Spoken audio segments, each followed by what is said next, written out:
माँ वाग्देवी को नमन करते हुए दादा वकार सिद्दीकी जी की गज़ल नज्म लेकर के आया हूँ। थोड़ा परिचय भी देना चाहूँगा। शायर थे, ट्रेड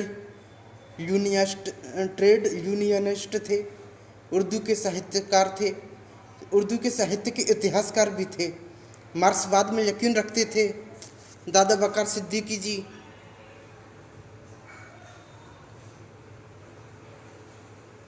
के नाम, दादा वकार सिद्दीकी के नाम से कला वीथिका में आयोजन भी होते थे, साहित्यिक आयोजन।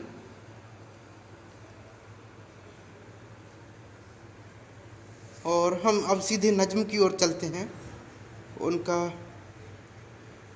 उन्होंने कहा था कि प्रगतिशीलता, मार्क्सवाद, ट्रेड यूनियन के क्षेत्र में उनका जितना अवदान है वह तो है ही, वे उर्दू भाषा के भी एक्टिविस्ट के रूप में महत्वपूर्ण हैं। उन्होंने अंजुमन तरक्की उर्दू और जनवादी लेखक संघ की सहयात्रा पर प्रशंसात्मक टिप्पणियाँ की।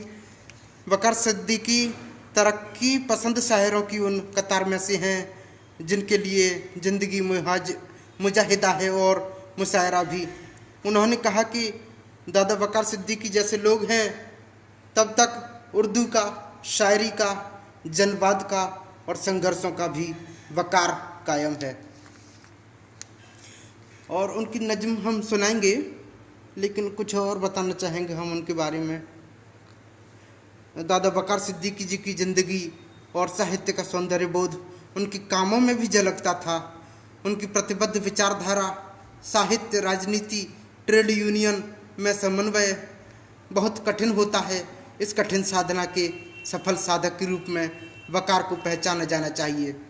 तो सुनिएगा एक नज्म। अब भी गम के तपते कहता है खानों में। मेरा सुनाने का तरीका ज़्यादा अच्छा नहीं हो सकता, आपको पसंद नहीं आए, फिर भी सुनिएगा। अब भी गम के तपते तहखानों में, अब भी गम के तपते तहखानों में, यादों की ठंडी बारिश में, आशा के सूखे खेतों में हरियाली सी उग आती है। वो जो हर दौर में सिर्फ लूटे गए, वो जो हर दौर में सिर्फ लूटे गए, वो जो हर दौर में लड़ते रहे। मौत से जिनकी किस्मत में तलवार की धार थी, जिनकी किस्मत में गोली की बौछार थी, जिनकी किस्मत में बस भूख की मार थी, वे उन्हीं के फंसाने की आवाज़ है। अमन अमन सारे जमाने की आवाज़ है, अमन सारे जमाने की आवाज़ है।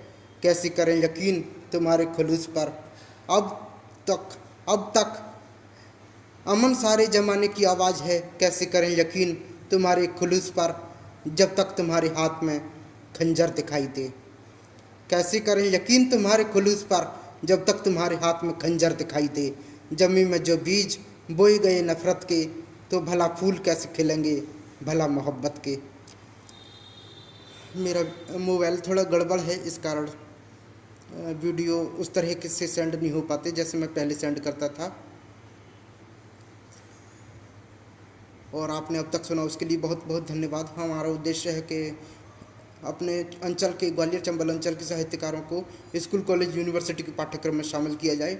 ये जन समर्थन से ही संभव हो सकता है। आप लोग हमारे साथ आएँ और अधिक से अधिक हमारे वीडियो को, यूट्यूब चैनल को भी लाइक, शेयर, सब्सक्राइब करें। अधिक से अधिक संख्या में जुड़ें, जिससे ये काम आसानी से संभव हो सकता है।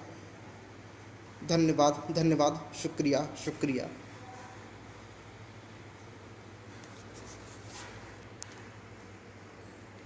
किधर से बंद होगा ये?